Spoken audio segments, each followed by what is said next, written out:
Good evening.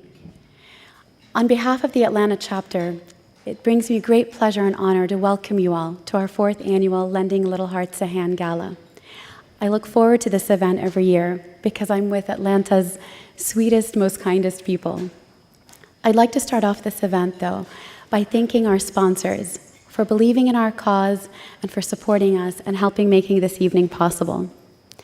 I'd also like to express my heartfelt gratitude and my thanks to my amazing board of 27 members, my Gala committee and our youth committee, for working so hard and tirelessly to make this event a success. I'd also like to extend a big hug and a big thank you to our vice president and our Gala chair, Ms. Luma Shhadi Urayat. Please give her a hand.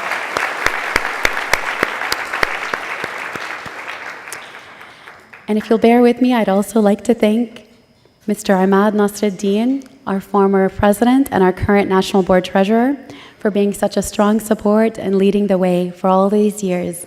Thank you for your support this year.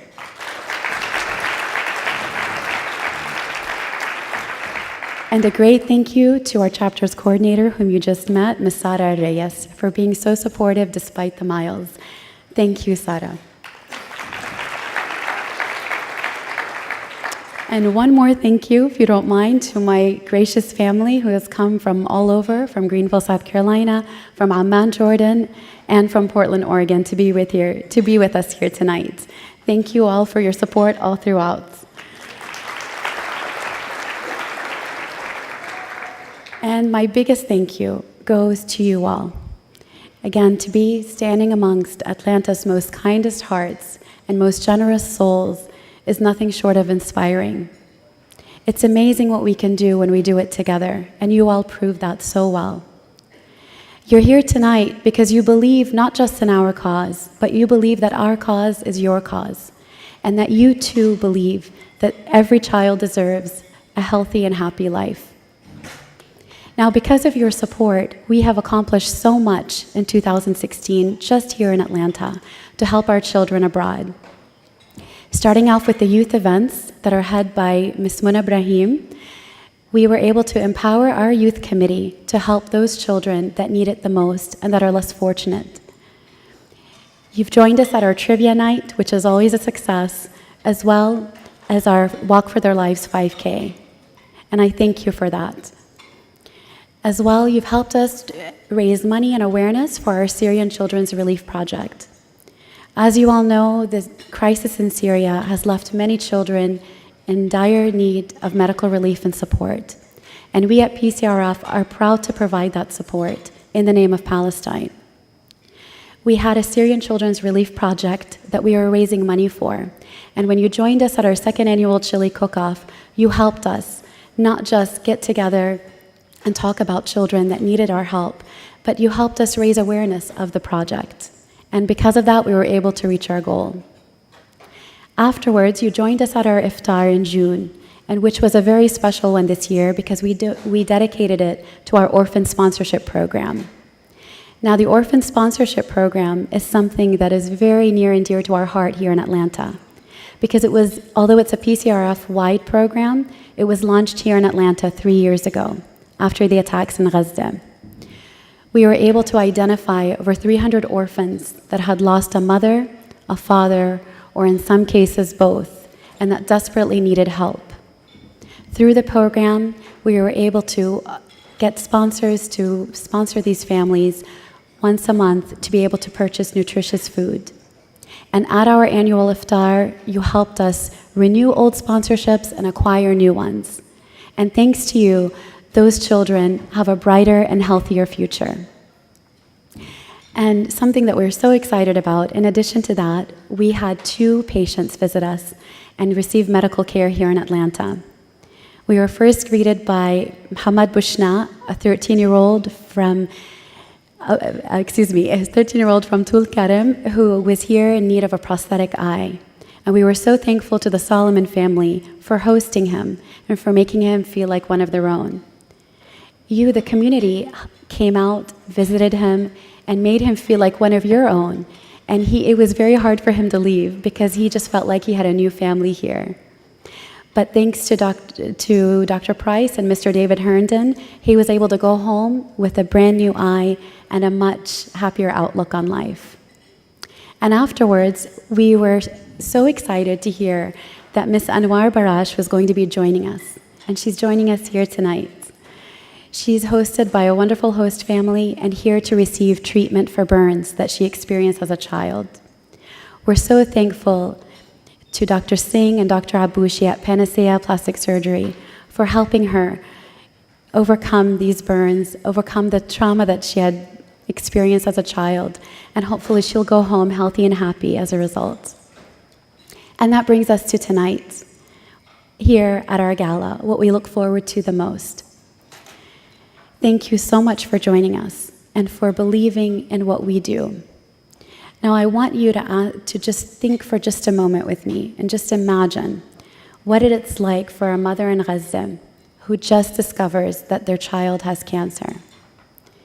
Now, this is not just any ordinary mother or father, and this is not just any other ordinary situation.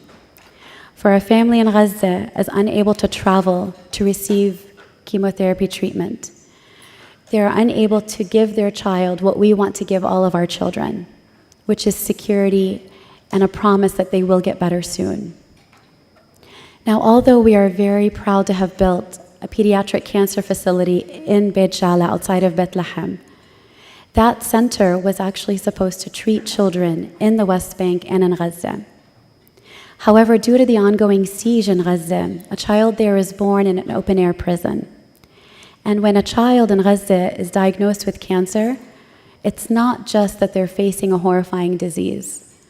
It's the fact that they have no way to get treatment. And what does a parent do in that situation? Do they just sit there and they just watch while their child suffers? And just because they happen to be born in that part of the world? We all know that that's not fair. Now, I learned a lot from my parents growing up, but one profound concept that my dad instilled in us is that without hope, one cannot live. Now, it's easy to have hope when you live in a secure environment, when you have a stable job, and when you have access to good health care, and when you have healthy children. But you take away all of those factors, and where does one begin to look for hope? What do you do when you know that there's a cancer facility, but you have no way of accessing it? What do you tell your child? How do you comfort them? This is why we have to build a pediatric cancer facility. This is why we cannot leave these children to just suffer just because of the situation that they're living in. We've done it before, and we know we can do it again. And your presence here tonight is a testament to the fact that humanity still prevails. Your presence here tonight tells us that, and tells these children that you believe that they deserve to live a happy and healthy life just like your children. That you will take away from the hard-earned work that you've put in and just give a little bit or a lot to help make this cancer facility a possibility. Now tonight, as you consider donating towards our largest project, I ask you to please not look at it as a number on your check. Please look at it as you're giving the gift of hope, the best gift you could ever give, and the best gift any child could ever receive.